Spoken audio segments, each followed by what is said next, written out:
En tiempos pasados, entre los griegos, el discípulo era el que escogía a su maestro. Había varios maestros distinguidos, entonces el discípulo se daba el lujo de escoger a su maestro. En el Evangelio no es así. Es Jesús el que escoge a los discípulos. Él va invitando.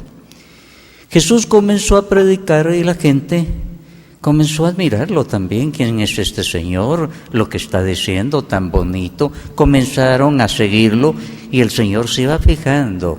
Entre los que lo seguían, Él comenzó a llamar a algunos. Según San Juan, a los primeros que llamó el Señor fueron a Él y Andrés. En su primer capítulo, San Juan nos cuenta su experiencia. Fíjese que San Juan había sido discípulo de Juan Bautista. Juan Bautista comenzó a prepararle el camino al Señor y tenía una personalidad tan grande que hubo un momento en que la gente creyó que era el Mesías. Y le dijeron, ¿tú eres el Mesías? No soy digno ni siquiera de desatar la correa de sus sandalias. El único que va a bautizar en el Espíritu Santo es Él, dijo. El único que puede perdonar los pecados es Él. Buen maestro se hizo a un lado y preparó el camino y se le fueron sus mejores discípulos con Jesús.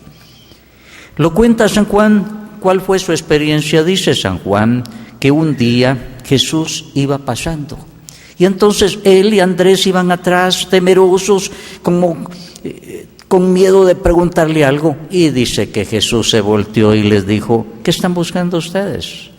Ellos dijeron, Maestro, ¿dónde vives? Jesús les contestó, vengan a verlo. Fueron pues y vieron dónde vivía y pasaron con él el resto del día, porque eran ya como las 4 de la tarde. Uno de los dos que oyeron a Juan y siguieron a Jesús era Andrés, hermano de Simón Pedro. Andrés, antes que nada, fue a buscar a su hermano Simón y le dijo, hemos encontrado al Mesías, que significa Cristo. Luego Andrés llevó a Simón a donde estaba Jesús. Hermanos, San Juan nos cuenta su historia de su encuentro con Jesús. Primero había sido preparado, llamémoslo ahora con términos nuestros, pre-evangelizado por Juan Bautista. Entonces, Juan Bautista les dijo, Él es el único que puede perdonar los pecados y bautizar con el Espíritu Santo. Entonces iban temerosos y Jesús se vuelve. Las primeras palabras de Jesús en el Evangelio de San Juan son, ¿qué buscan ustedes? Qué bellas palabras. Jesús viene para hacer la respuesta al sinnúmero de preguntas que nosotros tenemos. ¿Qué buscan ustedes? Y aquellos, ¿dónde vives, maestro? Si me quieren conocer con una platiquita aquí callejera, no se arregla todo. Si quieren, vénganse conmigo. Y entonces los invitó para irse con él. Y se encontraron con Jesús, quedaron maravillados. A San Juan no se le olvidó la hora, eran las 4 de la tarde, nunca se le olvidó. Andrés salió corriendo a buscar a su hermano que se llamaba Simón. Vente, encontramos al Mesías, te llevo, y de un solo se lo llevó a presentar. Hermanos, el discípulo es invitado. Jesús pasa a la vera de la vida y nos invita. Y se puede decir sí o no. Y el encuentro con Jesús debe ser definitivo en nuestra vida. A Juan no se le olvidó, eran las 4 de la tarde. Es que en ese momento para él comenzó algo nuevo en su vida. Pero vean ustedes, uno que se ha encontrado con Jesús piensa inmediatamente en su familia. Dice, Andrés inmediatamente fue a llamar a su hermano, se llamaba Simón, y de un solo lo llevó a presentarlo a Jesús. Cuando Jesús vio a Simón le dijo, mira, tú te vas a llamar de ahora en adelante Cefas, que quiere decir Pedro. El cambio de nombre en la Biblia significa una nueva relación con Dios. Es que Pedro iba a tener una nueva relación con Dios. Pero también el Señor ya estaba viendo algo más. Más tarde le va a decir, tú eres Pedro y sobre esta piedra voy a edificar mi iglesia. El Señor le estaba leyendo ya el corazón a Pedro. Sabía por qué lo estaba llamando. San Marcos, en su primer capítulo, nos cuenta cómo el Señor encontró a 2 parejas de hermanos. El Señor comienza a predicar y comienza también a buscar colaboradores. Él sabe que solo él no va a llevar la obra. Fíjense que nosotros pensando humanamente hubiéramos dicho, bueno, si a mí me hubiera tocado comenzar esa obra, yo hubiera ido a la sinagoga judía, y estaban los especialistas en la escritura, en teología, y ya están preparados, hubiera ido ahí. El Señor no fue ahí. Él dijo que quería que el vino nuevo estuviera en odres nuevos. Aquellos ya eran odres viejos, se hubieran reventado con el vino nuevo que traía Jesús. Se fue a buscar a esos pescadores, no sabían nada, pero tenían el corazón y la mente abiertos. Eso era lo que quería el Señor, nada más. A ellos los fue a buscar. Y con ellos comienza su obra. Santiago y Juan, y en primer lugar a Pedro y su hermano Andrés, los encuentra que están echando las redes. Están en su trabajo, eran pescadores. Y el Señor se acerca a ellos y les dice, síganme, yo los voy a hacer a ustedes pescadores de hombres. Qué interesante esto. Se ve que no fue la primera oportunidad que se encontraron con él. El Señor ya los había observado las varias veces. Dijo, Pedro está bien, Andrés. Y entonces los fue a buscar a su trabajo. Los invito para que me sigan, yo les voy a hacer pescadores de hombres. Y aquí tenemos nosotros el concepto de lo que es un carisma, un don espiritual. Dice el teólogo católico Jerry Vermeulen que un carisma es una cualidad natural, liberada por el Espíritu Santo y puesta al servicio de la comunidad. Aquellos ya tenían el carisma, el don de pescadores, tenacidad, perseverancia, astucia, todo eso yo se los voy a convertir para que pesquen hombres. Entonces les iba a dar el carisma de pescadores de hombres, evangelizadores. Y aquellos, dice, dejaron sus redes y siguieron al Señor. El que es llamado recibe una invitación, pero puede decir sí o no. Ellos tuvieron que dejar sus redes. Dejar las redes, lo que lo enreda a uno, lo que lo retiene, lo dejaron para seguir al Señor. Más tarde, dice, se encontró con otra pareja de hermanos, Santiago y Juan. Ellos ya no estaban echando la red, sino que dice, estaban remendando sus redes. Y el Señor también les dice lo mismo, síganme. No era primera vez que los veía, Él los había estado observando. Ahora dice, estos dos hermanitos me sirven. Vénganse. Y aquellos, dice, dejaron a su familia.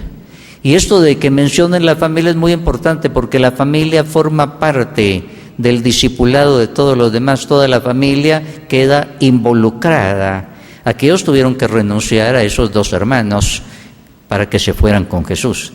Hermanos, a todos el Señor nos invita. La invitación del Señor es una gracia muy grande, pero nosotros podemos decir sí o no. Recuerden que hay que dejar algo, y si uno no lo deja no puede seguir al Señor. Redes que enredan, que amarran, pero ellos dejaron. Y entonces pudieron encontrar el tesoro escondido que es Jesús. También se cuenta el caso de otra pareja, ya no de hermanos sino de amigos. A uno el Señor, sin mayores detalles, dice el Evangelio, a Felipe le dijo, vente conmigo, y el otro se fue. Pero una vez que él se encontró con Jesús, pensó en su amigo que se llamaba Natanael. Y va donde Natanael, hemos encontrado aquel de quien habla Moisés. Fíjense que se estaba basando en la Escritura. Conoce que Moisés hablaba de ese Mesías en la Escritura. Lo hemos encontrado, aquel de quien habla Moisés. Y aquel es bastante desconfiado. Natanael también se llama Bartolomé en otros textos. Y él dice, bueno, ¿y ese de dónde es? De Nazaret. Vos, pero si de ahí no ha salido nada bueno. Y tenía razón, en la Escritura no hablaban de Nazaret, ningún personaje famoso, tenía razón, pero de ahí salió el Mesías, nada menos. Ahora, Felipe no se puso a discutir con él, tomó una táctica maravillosa de evangelización. Le dijo, mira, yo te lo voy a presentar y tú verás, ¿lo tomas o lo dejas? Y cuando llegó donde Jesús lo desconcertó. Le dijo, tú eres un israelita, carta cabal. ¿Cómo que usted dice eso? Dice Natanael, si usted no me conoce, antes de que tú vinieras, yo te vi cuando estabas debajo de la higuera. Y te voy a asegurar una cosa, vas a ver ángeles que bajan y suben. O sea, le prometió algo grande, espiritual. Y aquel desconfiado Natanael, también llamado Bartolomé, le dijo sí y se fue también. Así llamó el Señor a estas parejas. Primero 2 parejas de hermanos y después una pareja de amigos. Y así comenzó a hacerse el Señor ese equipo de evangelizadores a quienes comenzó Él a preparar discípulos, aprendices. También cuenta la Biblia cómo el Señor invitó a Mateo. Mateo era despreciado en el pueblo, él era judío, había traicionado a su patria, se había vendido a los dominadores, los romanos, y ellos le encargaban recoger los impuestos. Y con tal de recoger los impuestos y enriquecerse ilegítimamente, pues le permitían a él que extendiera las manos más de la cuenta. Así es que era un ladrón con título aquel, feliz con su negocio sucio, aunque traicionaba, y todos pasaban y despreciaban a aquel traidor y ladrón. Un día vio que Jesús se acercaba a su telonio, así se llamaba la mesa donde tenían su negocio. El negocio lo tenían en un mercado, ponían su mesa y ahí tenían. Todavía no se habían despertado los bandidos, los asaltantes, ahí tenían su negocio y todos llegaban a hacer ahí sus cambios. De pronto ve que se acerca Jesús. Me va a echar un sermonazo, dice aquel. Ya había oído hablar de Jesús.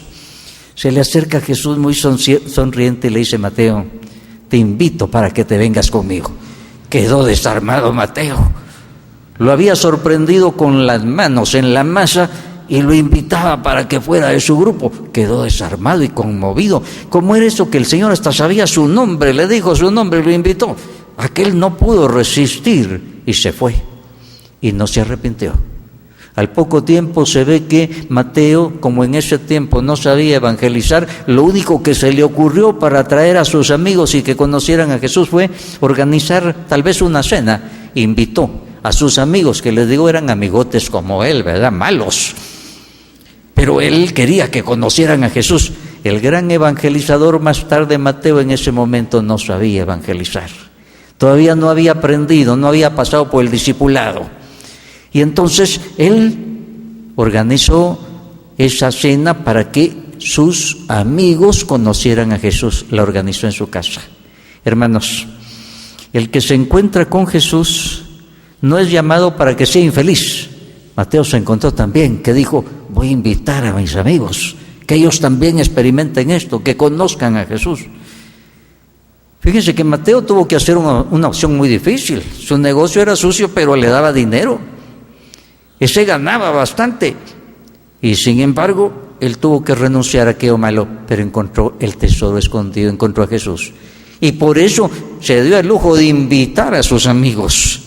Si se hubiera sentido mal, él no los hubiera invitado. Hermanos, el discípulo que se encuentra con Jesús personalmente sabe que encontraba el tesoro escondido.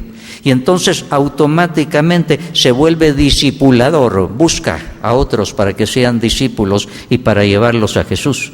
Si alguien de veras se ha encontrado personalmente con Jesús, entonces se vuelve discipulador, se vuelve evangelizador. Pero el Evangelio presenta el caso de otros que fueron invitados y le dijeron que no al Señor. Uno de ellos fue un escriba. Era un especialista en la escritura, se llamaba escritura. Se especializaban en la escritura y sabían al dedillo la escritura.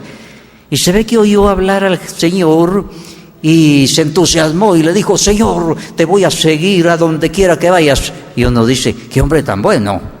Pero Jesús le leyó el corazón. Y le dijo: mira, las zorras tienen sus madrigueras, las aves tienen sus nidos, solo yo no tengo dónde reclinar la cabeza. Piénsalo bien. O sea, aquel tal vez estaba buscando una posición mejor, estaba buscando prosperidad tal vez económica. El Señor le leyó el corazón y le dijo: no, mejor lo piensas. No le dijo: vente conmigo. Fíjense que el Señor andaba invitando, pero quería gente con el corazón abierto. Ya estaba como un cuero viejo, no iba a aguantar el vino nuevo. No, mejor lo piensas.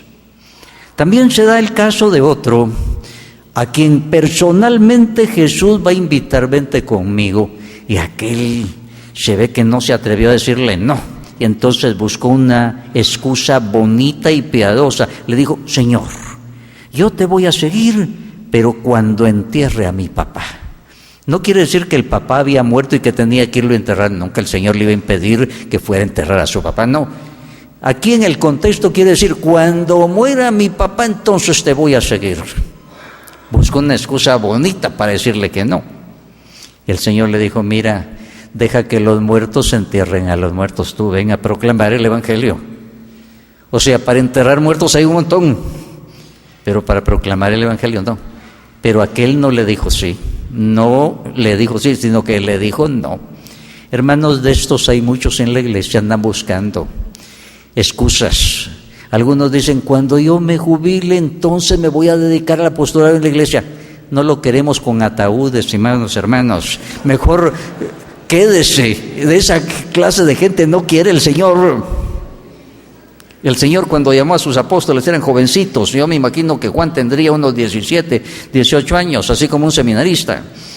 El Señor quiere gente de buena voluntad. El que anda buscando excusas, ese no le sirve al Señor. También a otro, el Señor se le presenta al Señor y le dice, Señor, qué bonito, yo te voy a seguir, pero primero voy a arreglar mis asuntos familiares. El Señor le dijo, mira, el que pone la mano en el arado y mira atrás no es digno del reino de los cielos. Nosotros somos de ciudad, no sabemos lo que significa para el campesino arar. Él cuando va arando tiene que tener la mirada fija adelante, porque si no se le tuerce el surco y ya no sirve para sembrar la semilla. Hermanos, el Señor no quiere gente que le esté diciendo sí hoy y mañana ve atrás y le diga que no, definitivos. Aquellos hermanos, Santiago y Juan, Pedro y Andrés, sí, dejaron todo y se fueron con el Señor. Aquel otro quería un ratito con el Señor. No, el Señor nos llama. Y si uno le dice que sí, como Mateo, se va a encontrar realizado. Y va a encontrar el tesoro escondido, va a encontrar algo más bello de lo que dejan. También se dio el caso de un muchacho que se creía muy bueno y va corriendo donde el Señor con la frente muy levantada. Señor, ¿qué debo hacer para salvarme? Pues practica los mandamientos, hijo. Y ese es pan comido para mí desde chiquito. Yo los bautizos, se ve que era de esos católicos ambientales que van a misa todos los domingos. Y el Señor le puso la prueba de fuego. Entonces tengo algo para ti, vente conmigo, pero como eres muy rico tienes que dejar tus riquezas y darlas a los pobres. Aquel ya no dijo ni palabra, se retiró triste, perdió el examen. Piensen ustedes quién era que lo llamaba. Lo estaba llamando Dios nada más y nada menos. Era Jesús, la palabra hecha carne. Y si le decía vente conmigo, ese era el camino que le convenía. Y le dijo no a Dios. Por eso se fue triste. Cuando uno le dice no a Dios, se va uno triste. Porque Dios siempre lo coloca a uno en el camino que le conviene. Nunca le va a dar un camino que lo va a hacer infeliz, sino aquí está el camino de tu realización, de tu felicidad. Y si uno le dice que no, se va triste, frustrado, porque uno va por su propio camino y no por el camino de Dios. Piensen quién era el que le estaba diciendo, este es tu camino, era la palabra de Dios hecha carne. Y aquel que se creía muy bueno, por eso les digo yo, un católico ambiental de misa del domingo, ya cumplió, se creía muy bueno, le pusieron el examen y lo aplazaron. De bueno no tenía nada, solo era ritualista nada más. Cuando el Señor le dijo vente, él dijo que no. Seguramente Pedro y Juan no eran tan piadosos como él, no iban al templo así como él, no eran ritualistas, pero aquellos estaban más abiertos y le dijeron sí al Señor. También San Marcos nos cuenta cómo el Señor pasó una noche de oración para llamar a los apóstoles. Dice, después Jesús subió a un cerro y llamó a los que le pareció bien. Una vez reunidos, eligió de entre ellos a 12 para que estuvieran con él y para mandarlos a anunciar el mensaje. A esto les dio el nombre de apóstoles. Hermanos, el Señor elige, se fijó bien, pero los llamó para dos cosas: para que estuvieran con Él y para enviarlos. Y aquí están dos cualidades indispensables de un discípulo. El discípulo debe estar con Jesús. ¿Para qué? Para conocerlo, para llegarlo a amar, para conocer su doctrina, para comprometerse con la obra del Señor. Eso le debe brotar. El discípulo está con Jesús, entonces el Señor hacía que lo conocieran, bromeaba con ellos, les tomaba el pelo, los regañaba, les enseñaba. Eso era estar con Él. Y entonces se fueron entusiasmando con Jesús, fueron conociendo su doctrina y entonces después se comprometieron. El Señor los tuvo bien preparaditos. Pero después de llamar a estos 12 apóstoles, el Señor llamó a otros 72, capítulo 10 de San Lucas, y esto es muy bueno que lo lean los laicos, porque muchas veces el laico dice, bueno, es para los padres, para los religiosos. Yo soy laico, por eso vaya a leer el capítulo 10. El Señor primero preparó su jerarquía, a los que iba a consagrar sacerdotes en la última cena, sus columnas de la iglesia, y después dice, llamó a otros 72. Y tanto a los apóstoles como a los 72 discípulos les va a dar poderes. Vayan a proclamar la palabra, el evangelio. Vayan a sanar enfermos y vayan a expulsar espíritus malos. Tanto a los laicos como a los apóstoles. Todos somos enviados con el poder del Señor. Todos somos enviados para tomar un compromiso.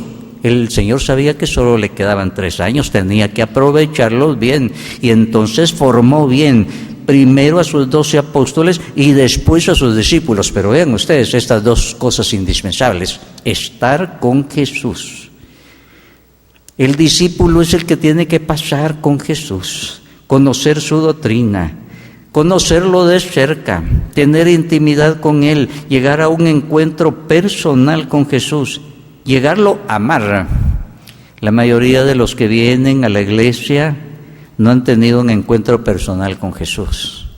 Para ellos Jesús es un personaje de la historia. Qué bonito que hablaba, el sermón de la montaña.